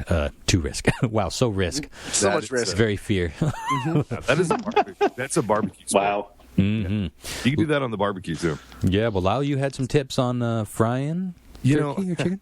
There's a thing about frying a turkey, deep frying a turkey. Always outdoors. The do's and don'ts. Okay. And I'm sure everybody's seen like videotapes of this shit happening. I personally been doing it for like 10 years, so it's like not a big deal. But what you really want to do is never ever put a frozen turkey in a pot like that. When it's boiling at its temperature, it'll explode. Yeah. Frozen anything into hot oil, I learned the hard way when I was trying to make wontons or pot stickers or something. They're frozen. I threw it in. I didn't realize how hot my oil was. Immediately started a fire. But I was a badass. I grabbed through the flames, and it was spewing. I have scars all over my arm. But if I hadn't pulled it off the heat, it easily would have climbed into a full-on house fire at Leah's parents' house. So I had to grab it, and boy, it hurt, and I felt stupid, but yeah. Well, I'll tell you guys at least the prep work. All right. So what you do is you usually get like a giant 10-gallon, metal container that's usually, made for such a occasion thing with a burner at the bottom. What you do is you take one said turkey, even when it's still in the plastic, and you stick it in there, and you fill it with water until you get to probably about 2 inches, or so from the top, or till it's completely submerged, but not overly submerged. Where you're brimmed to the top with the water, filled to the rim with brim. You want to, and the reason why you do it with water is it's just to check to see how much oil you need. So what you do is you take a mark. Oh, good tip. You use a Sharpie on the inside of the thing, and then you pull it out and dump the water out. Very smart. Then you fill it with the oil. You pull That's like throwing a second mark. A dummy, attaching a dummy that weighs 200 pounds off of a building, attached to a bungee cord before you send your friend. You guys seen that video out there, the guy that jumped off the building and they didn't measure properly? For the basement. Here I come, and dead. It's fucking tragic. No, I haven't seen that. Because nobody accounted for that there's no 13th floor. They measured, it was like they're on the 15th or 16th floor, but there's no 13th. So they did the math wrong, and they made him one floor too long, and he just hit his fucking head right on the ground. Yeah, didn't even stretch the cord. Yeah, it was horrible. It's pretty sad. So anyway, where we're at, you got the turkey in there with the water in the plastic. You actually, before you make that mark, you pull the turkey out, then you make your mark. That mark is where you fill the oil up. You get it to proper temperature. And you gradually, slowly, even as intimidating as it might be, slowly drop it in, and then you're good to go. Yeah. It's usually a 20-minute process, and it's fully cooked. You usually just take it. It's a whole different thing, too. That deep-fried turkey, so juicy. God, it is really good. Damn it, I'm hungry. I know. I love that a lot of people are going to be listening to this episode probably on their drive to Thanksgiving. A lot of people listen to us when they drive, so travel. It's a great time to hear it as you're heading to your day of feast. Well, good tips. So, Chris, you have a new segment you want to introduce to the Space Pod. Yeah, I liked all these comments and fun posts we're getting on our Facebook page. So I just kind of want to highlight some of our best from Facebook, from our fans here. Let's see, this note's from Brandon Schultz. He says, should have titled the last episode, You're Pooping Wrong. Holy smokes, I was rolling. I'm telling you, we heard so much feedback, both in person and on email, that I'll share at a future date. But people loved that topic. I promise you, more than probably anything we've talked about recently, that got more conversations in whatever room or whatever car our episode was playing. Yeah, it was fantastic. And fun. And I did science afterwards. We learned a little something about all of us, I guess. Just when we thought there wasn't anything left to discover. Such a simple thing that we all do, and yet such room for diversity. Does that make the romance officially dead in our podcast? No. There's something special about being at that stage where you poop in front of each other, I suppose. That's fair. We're not there yet. It's only been 5 years. We've got so much more to discover. Yeah. We've only just begun. Okay, what you got? Wait till you find out how I jerk off. Well, that I know. Let's just say that I wasn't quite asleep. John Mark has been posting a lot of our older episodes to YouTube. It's been really fascinating to see those go up and posting those to Facebook. Tabitha Evans chimed in on the episode 001 you put up, and she says, back when you were little baby space potters. That's true. She's one of the very few people that was in at the ground level. Actually, she was interested in the show right away. So yeah, she did it the right way, though. She organically grew with us. We talked about how odd it is to go back and hear these early episodes. So again, for any new listeners, if you do go back and listen to these episodes John Mark is posting on our YouTube page, be warned, it's a different thing. We find our way. There's no other way around it. We posted that video that I think Lyle brought last week of the Earth kind of breathing yeah. under the trees. I thought it just captured my imagination, but several people were quick to point out that it was the root system, likely, of the trees in a high wind situation, like the actual roots moving because the tree is swaying. I found that baffling because I've seen a lot of tall trees here in Wenatchee, Washington. It's a very windy place at times. I've never seen this, so it must be something to do with like the swampy, marshy type tree, or something. Scotia too. It's off an island. It's like it must be more damp or something. But Thurston Gore, but I believe it. Yeah, Ethan Ferguson and Ken Costa all were making comments about that. It was pretty fascinating. Yeah. Let's see, and this was funny. Stephen Moyers commented when we posted last week's episode saying, strolled into a Taco Bueno for the sole purpose of stealing Wi-Fi long enough to download the episode. And he followed that up with, in other news, Wi-Fi at Taco Bueno sucks. Nice. That made me laugh. I love the effort. Me too. We're going to try to start getting some of our awesome listeners in for News Quiz, and what better way to start this off than with Moses motherfucking Hernandez? He is one of our biggest supporters on Facebook, no question. He's actually, he posts some great shit too. I think I mentioned this before, but I'm starting to get lots of great show ideas. Yeah, I've stolen quite a bit from him too. The knife-wielding tentacle video might have been something that he posted, now that you mention it. Yeah, that makes sense. Well, he may as well be the fifth. How many of them? Wow, I'm drinking. I've switched to a stronger whisk. I have cut back on my drinking. I decided that my new rule is no more drinking alone. Not because it's sad or because it's wrong. I don't believe any of that shit. But because I need to lose 5 pounds. And I think that alone will do it. Because I like to drink. I like to drink alone. All right, let me enter. You guys got any plans for Thanksgiving? I'm working. Oh, yeah, you're always working. Don't those Indians believe in Thanksgiving? Yeah, I don't know why. What? How dare they open a casino on Thanksgiving? Doesn't make it's downright un-American. It's been interesting to read a lot about the the true history of Thanksgiving while simultaneously scrolling through Facebook and saying, "Not on my land." Yep, it's fucking amazing. Oh man, what are you gonna do? Okay, so he accepted. Let me get him. Did you hear about Putin? What's the latest? Fuck, dude, he's just going fucking apeshit over fucking there. He blew up 330 something fucking sites in the last 48 hours. In Syria? Yeah. There's some about like 800,000 fucking immigrants that are leaving Russia to go back home. Well, somebody posted a picture on Facebook not too long ago of just random shots of Syria, like real-time street shots of Syria. Right. And it was fucking frightening.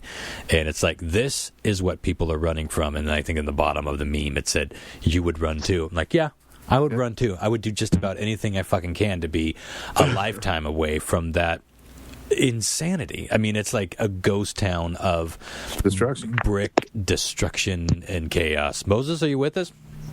Yes, I am. Greetings from the Spacepod. Have we had you on the show before? No, I don't think I've ever been on before. Well, it's good to have you. You have actually had art hanging in the radar station gallery. You've contributed to many a story here in the Tales from the Spacepod universe. So we were just discussing that.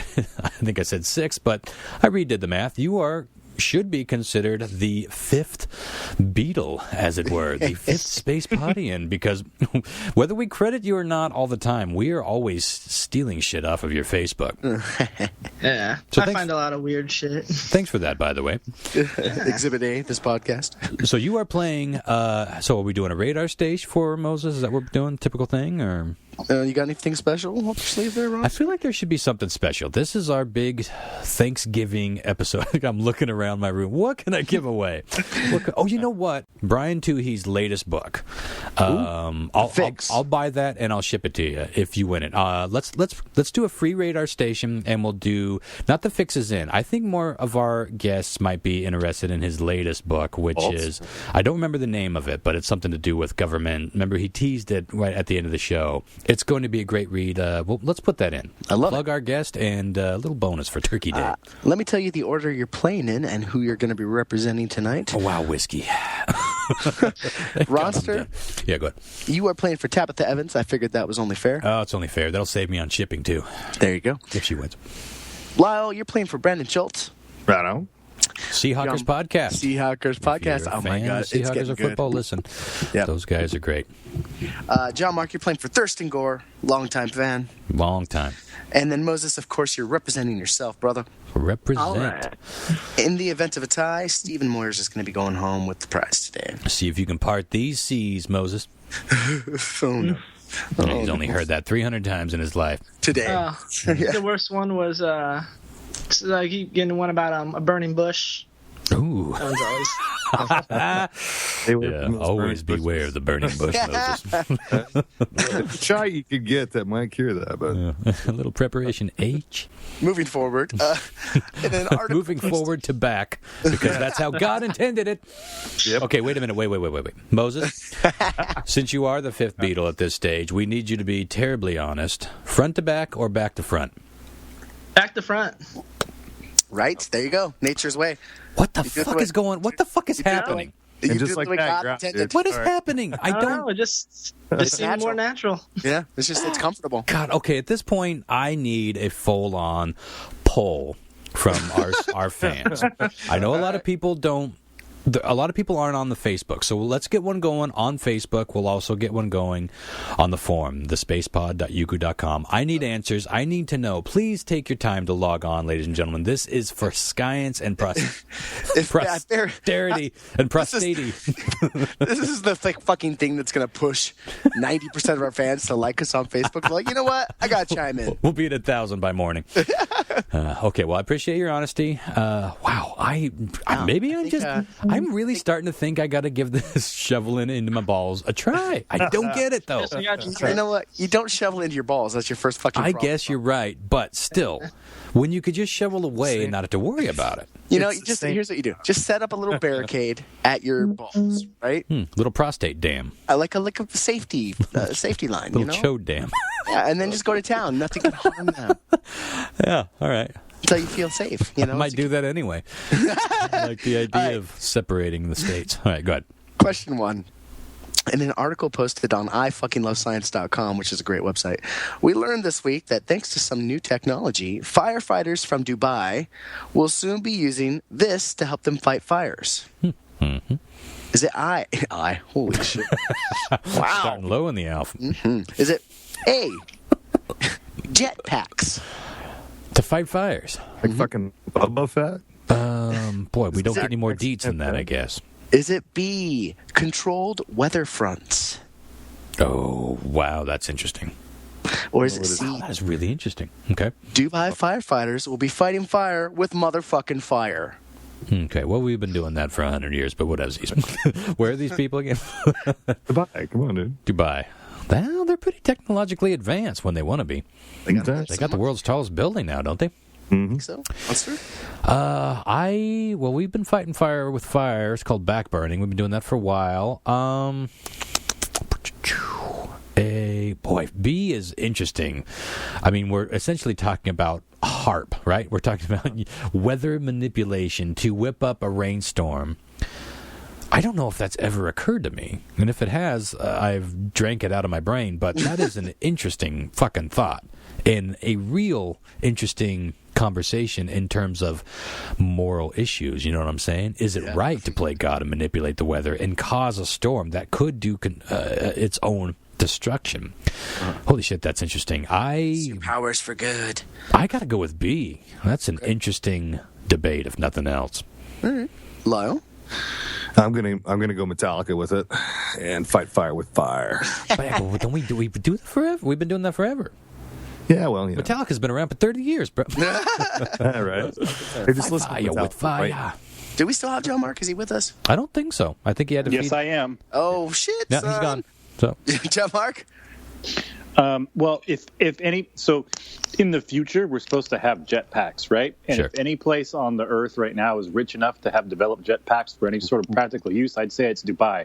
So I'm going with jetpacks. interesting deducing. That's a fascinating place, Dubai, because it's a fucking wasteland desert, and in the middle of it is this like futuristic space city. Really weird. Moses. Being weather wizards would be pretty cool, but seems like a Weather bit wizards. much. Yeah. I know I've seen those water powered jetpacks, so I'm gonna have to go with that. Gotta go with the jetpacks. Fair enough. Okay. Yeah. I just don't like the idea of jetpacking over a fire. It's like, well, if I run out of gas, I am F-U-C-K'd. That's not that. It's the heat rises. And Yeah, once you're going to be a barbecued belly. You get a nice tan on your nethers. Question 2, a website popped onto my radar this week that offers some unique services, something I'd never seen before. The company will handle this delicate part of your relationship for you for as little as $10. Oh, So they're going to solve some problems for you guys, is nice what and they're trying to cheap, do. too. And they have different packages, I'll note. I went and checked some of them out. They range from $10 to $40. premium. Yeah. A little tidbit, a little pointer. Is it A, solving the what do you want for dinner debacle once and for all? That old awkward situation. I don't think I've ever really had that problem. Have you guys had that problem? Yes, it's bad. The struggle is real. I always feel like I got a hankering. I mean, I don't know. Maybe maybe it's fortunate that we only have 10 restaurants to choose from here, but That's fair. B, breaking up with your significant other. no, that is never fun. Or is it C, explaining to your date that you may have exposed them to an STD? Oh, sheening. Oh, no. That's actually a nice way of saying it. You now have a nice sheen. Yeah. You should be thinning anytime now. Oh, God, you're thinning. I can't believe that hasn't gotten any comments on my Facebook page. All right. You positive? We ended on a good joke. So subtle, we almost missed it. So we have the solving A is solving what do you want for dinner once and for all. B, breaking up with them. Or C, explaining that you may have exposed them to an STD. Ronster, what's it going to be? Weird job, man. I got to go with, I think the most fun would be solving the dinner crisis. So I'm going to go with A. Okay. And I know a lot of people struggle with that. Lily Pad? I'm going to go, as fucked up as it is, I'm going to go with C. The STD. Yeah. Well, Okay. it's a heck of a conversation. If you can skip it, why not skip it? Right. John Mark? For $40. I think I'm going to go with B. The breakup. Moses? Since there's different prices, I'm gonna have to go with C. You know, like for different STDs. Yeah. The Sheen package is $39.99. Boy, that is a good point. Because let's face it, there's STDs and then there's STDs. Interesting. Question 3. There is another website story here. A new website came up that you can pop your home address into and get this. Is A, the location of the nearest open sex party, along with an invite if you meet the criteria. I sure hope it's that, because it's 2015. Can we get an app that tells me where I can show up and just fuck strangers? Yeah, right? B. I didn't know where else to go with that. B, information. That's what it'd be like when I walked in the party. Hey, everybody, the Ronster's here from Tales from the Spacepod. Is it B, information? Wow, you can't crickets me twice in a row. All right, give me your fucking B. Is it B, information on if anyone has ever died in the home address searched? No. Handy. Very handy. Or C, the likelihood that a sex offender will break into your home based on registration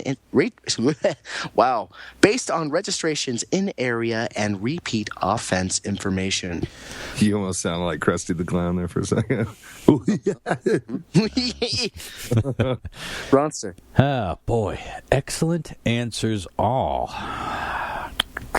Did a good job on that one. Also practical. The sex thing, tough to pull off. The second one seems like that's the easiest. I'm going to go B. Going with the death house. Yeah. Because it's all a matter of, you already legally have to disclose that, so it's on record somewhere. I guess so is the sex offender thing, but now I'm going with B. Yeah. It's not so much answers you give, it's how you do it. And you kind of went clowning, and I'm going to think of clown, and clown's kind of creepy, and I think that might be rapists. So I'm going to go C. Now that is analyzing if ever I heard anything analyzed. That's analyzed at its best. Wow. You really got in my head. Yeah, I don't even know what's happening. Everyone's wiping forward, and I'm going to go with B, death house. All right, perfect. And Moses.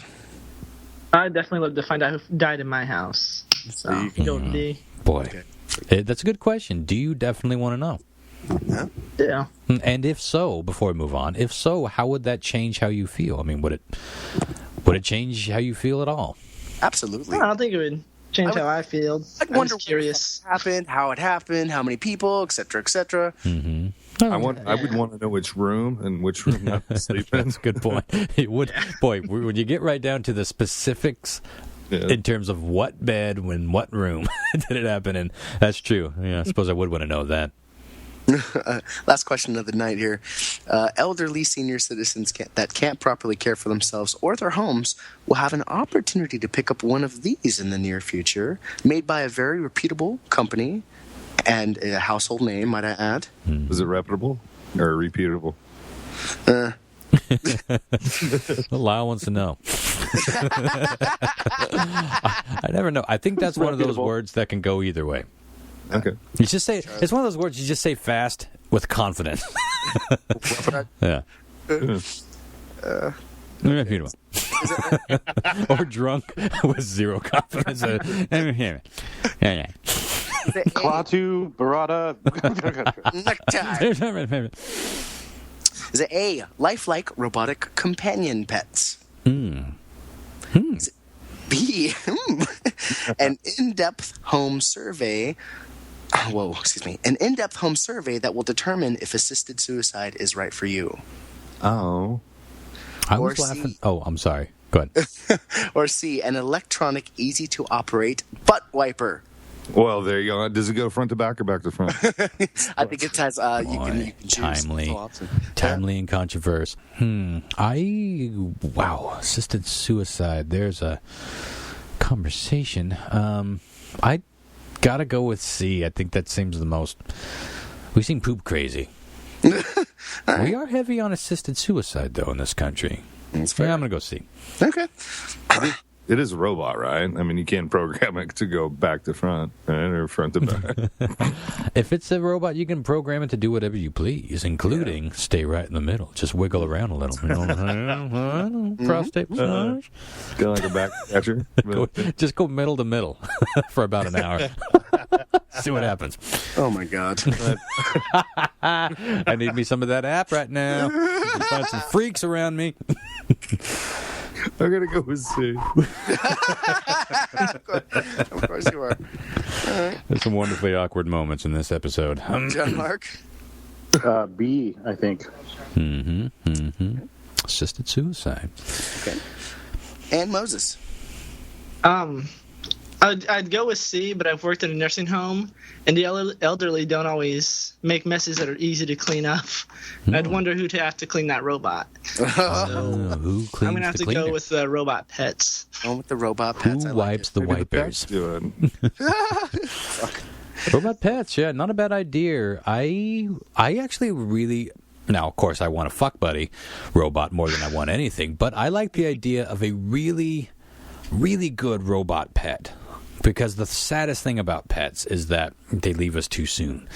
And it kills you, rips your fucking heart out. But the idea of a pet that could outlive you, or at least just put in a new battery, or take the batteries out when it's chewing on your socks, that really appeals to me. It's fair. Yeah. Well, let's go over the answers here. I'm like, do. Let me just make them up as I go. I was just copying a link to send you guys for a picture answer here. Just snuck up on me quicker than I was prepared for. All right, question 1. An article posted on ifuckinglovescience.com. We learned this week that thanks to some new technology, firefighters from Dubai will soon be using motherfucking jetpacks to fight fires. Oh. And initially they're not the water jetpacks; they're legitimate jetpacks. Sure. Like Boba Fett. Like turbine engines you've strapped to your back Boy, and that's shit. dangerous. But they want them as like first responders to be able to get out and see how bad the damage is and where they need to get and stuff. So apparently they're really fast. Sure. Oh yeah. Well, have you seen the footage of those dudes jetpacking along some fucking? I think it's over in Dubai. Actually, they're jetpacking along with the fucking 747 up in the sky. I don't know if it's real or not, but it's being touted as being real. Crazy. Yeah, Wouldn't I'll it find be the a little video and safer post just it. to use like a drone or something? Yeah, exactly. Especially if the primary goal is scouting. Right. I mean, what's the distance on a solid drone? Like, what if the fire's 25 miles away and they could just shoot over there really fast, get an aerial scout? You know, Well, a military drone or an airplane. Yeah. drone. military. Well, I guess fly we're talking over a about small jetpacks ocean, at this yeah. point. So, what's the diff? Yeah, I don't know. I don't know where we're at with jetpack technology. Hey, I'm all for the jetpacks. I mean, fucking Boba Fett. I don't want Lyle to come across as being anti-jetpack. It just seems like every time, I don't know, maybe it's movies or Gilligan's Island that has me turned off about jetpacks, but I just see them as being, you go up, something bad happens, you go the fuck down. What if they start more fires with their jetpacks? I guess that's not... Job secured, son. God damn it. Send in the next one. We've got 30 fires. Yeah, Order more cancel this. jetpacks. This is a stupid program. Let's see. John Mark and Moses got that correct. Question 2. A new website popped onto my radar this week that offers some unique services. The company will handle your breakups for as little as $10. Oh, damn it. That's $10 will get you a nice little text that'll shoot out. The upper packages will include for $39, $40, you'll get a formal written email, you know. Okay, this is strange. Yeah. What's the next one? In person or phone call? I didn't see those packages available, but wouldn't that be great? This is strange to me, though, because texting is like the pussy way to do it. Exactly. Anyone can text. It's It like, really is. all you got to do is block the person after you sent the breakup, or see how they respond. But if you're going to pay somebody, yes, it's only $10. Why would you pay somebody else to do that? I guess if you're not good with words. But if you're paying somebody to go like knock on the door and say, "Hey, yo, it's over with so and so," Yeah, it's okay, But yeah. strange. Well, I just don't know what this buys you, because ultimately they see what's going on. Okay, you're a fucking pussy. You hired somebody to break up with me. I still have your phone number and address, asshole. If I want to start some shit, I'm going to do it. Yeah, I still know who did it. get disgruntled. Yeah, if you want to get disgruntled, you can get a fucking jetpack and fly to someone's house, start a fire, crash into them. Weird. They should do like in singing telegrams. We could just like come over to your house. Singing telegram. Guess John what? loved you It's over. yesterday, but today's a different day. Yesterday, all your troubles seem so far away, but now it seems as though they're here to stay. Oh, just you stay in yesterday. I like that singagram. Now, see, that's genius. But a singagram you could hire for $50, and they've been around for years. Right. That is oh God! Somebody tell me. Anyone listening to this, if you're thinking of breaking up with somebody, promise me you'll spend the extra money and do it as a singagram. That's so fucking cruel, though. Tomorrow from Leah. Hello, my baby. Hello, my darling. Goodbye forever, sir. Door shuts. Wait, what? It'd be the ultimate trick, though, because everyone, okay, you get a singogram. It's like, wait, it's not my birthday. Is it? What's going on here? Did I win something? You're all happy. Like, everyone gather around. It's a singogram. Oh, that's fucking good. All right, I don't know if I mentioned this, but John Mark got that correct. God, I am stinking tonight. Sorry, Tab. Lifelong fan.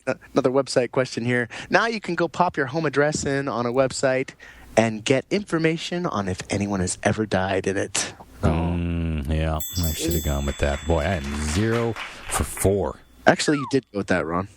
No, I went with... Yeah, you did. Oh, did I? Yeah. Huh. I thought I went with the pedophiles one. All right, I am 1 for 3. Maybe I'm wrong. Well, I'm giving it to you. Ronster. John Mark and Moses got that correct as well. Yeah, I feel like I'm shooting 0. I don't know what I went with. I don't know anything anymore. This fucking forward-wiping jetpacks over Dubai. Moses that can't part the fucking sea, and he's aware of the burning bush. I don't know what to think about anything anymore. I don't know what to be thankful for. Question 4. Tank dam. That's what I'm thankful for. That's the good thing. It's the only good thing that's happened tonight. Tank dam. Well, what if you take away the dam? Then you got a little build-up. Tank gunna? It's just wrong. Question 4, last question of the night here. Elderly sitters. Wow. That's what I get for closing my app and trying to do it from memory. Nope. Elderly senior citizens can't properly care for themselves or their homes will be able to pick up a little lifelike robotic companion pet here made by Hasbro. And let me send you the website you can go to check these out is joysforall.hasbro.com, and just look at this fucking photo of this robotic cat on this elderly woman's shoulder. You almost say it like you have hope. It's like it doesn't look bad until you see the eyes. For some reason, even though the eyes look, God, what is it? Because if you break it down bit by bit, it looks real-ish. Because a cat's chilling right in her fucking face, looking as happy to be there as. I guess, yeah. Yeah, never see. Never see that, especially with a cat. If they've done it with a dog, you might buy it. The next scene is like claws out, eyeball hanging from. See, that's what they gotta do, though. They gotta make these little fuckers bastards, especially cats, and you gotta make dogs, misbehave. If it's just the perfect companion. It is like a fuckbot. It's like, yeah, I can stick my dick in it and get my jollies off, but ultimately I'm left feeling a little empty. It's a little more than masturbation after a while. You want some, want a warm companion. It's probably meow means meow. Meow means meow. I was just learning to hate it. Say it again, Lau. I said it's probably because of the dead eyes. I think Lau's right. It's not looking her square in the Animals are very clever, and they will look you square in the eye. This poor soul, or lack thereof, is looking at that Italian schnoz. Come on, we're all thinking it. Moses got that correct, which tied him with John Mark for 3 points a pop, which makes our winner tonight, Stephen Moyers. Nice. Good job, Moses, though. 3 points for. Very good. Done more than most are fucking players. Wow, I need some food. I thought I was going to have time to eat dinner before I got on the show. It turns out no. So my whiskey is really kicking my ass tonight. I apologize if I've been drunker than you, folks. But I've had fun. That was good. So the thing about that cat, I want to go back to this because I say it all the time. If there's some way of just putting the soul of my favorite pets into something that could live forever, I would love it so much because I fucking hate to lose pets. It's devastating. Life is never the same without your favorite pets. So I'd like to think that we're getting close with this technology. Looking at this thing, we're not too far off, but I don't know. That's a fucking Teddy Ruxpin of a cat, dude. Come on. You see its mouth moving. Let's talk about a story. No, I got to see. That's the thing, though. I got to see this thing animated. I got to see video of it. Well, think of this. What if with technology that we have now? I mean, it's pretty impressive. What if there was some kind of like device that you could put on your pet? And it would like mimic and learn your pet's habits. And then once that pet died, you could take all that data and stick it in a robot. I mean, what you could imprint your pet onto the robot. That would be fucking amazing. What do you think is going to come first, that or a little stasis chamber that when you aren't home or when you go to sleep, you put your pet in, and for 12 hours a day, it's just in stasis and its lifespan is extended, basically. So it's just alive when you're around. I think the robot thing is more practical. Fuck you, Ron. You make an idea. I don't think your idea. The robot animal. I don't. Somebody could hack it. No, boy, that's true too. Go. Give it lasers. We don't know anything about the people making these things. It could be an ISIS trick. That's it's only a matter of time now before someone does it. Get a Trojan cat. Well, listen though, I want to go back to Chris's idea. It's not a terrible idea.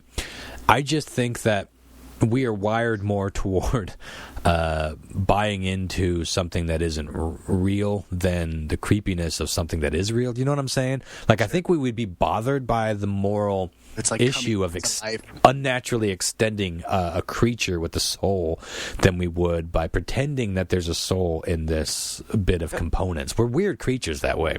Yeah, but I don't know. I like if I could put my favorite animals in a compartment that would guarantee that they would live 3 to 5 long.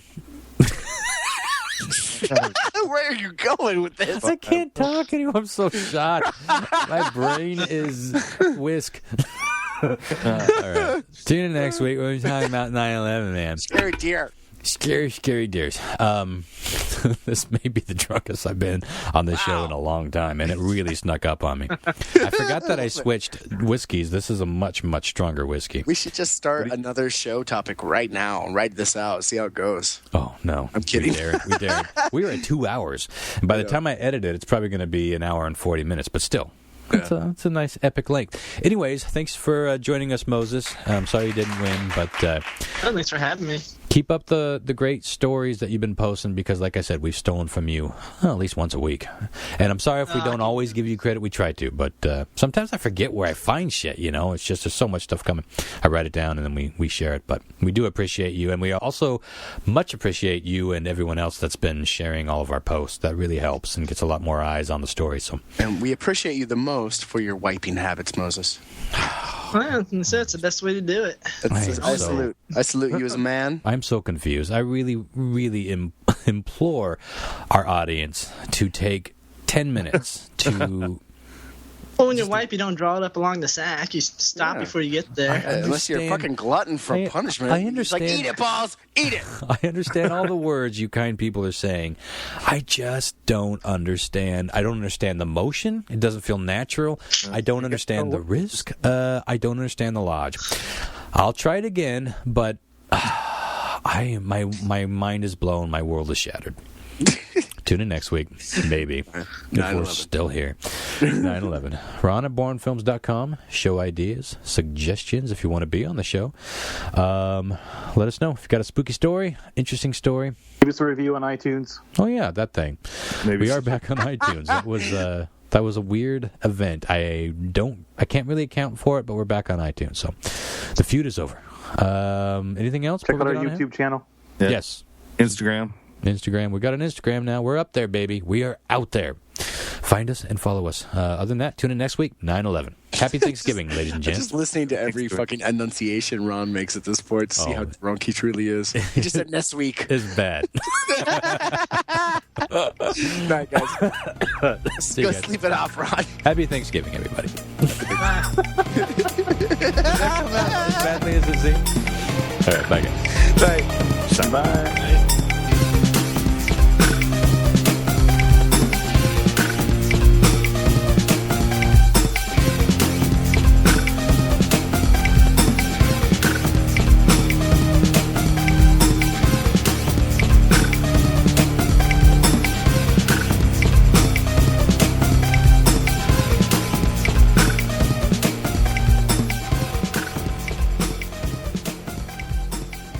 Hey, everybody. The Ronsters here from Tales from the Spacepod. Cookies. Is it B information?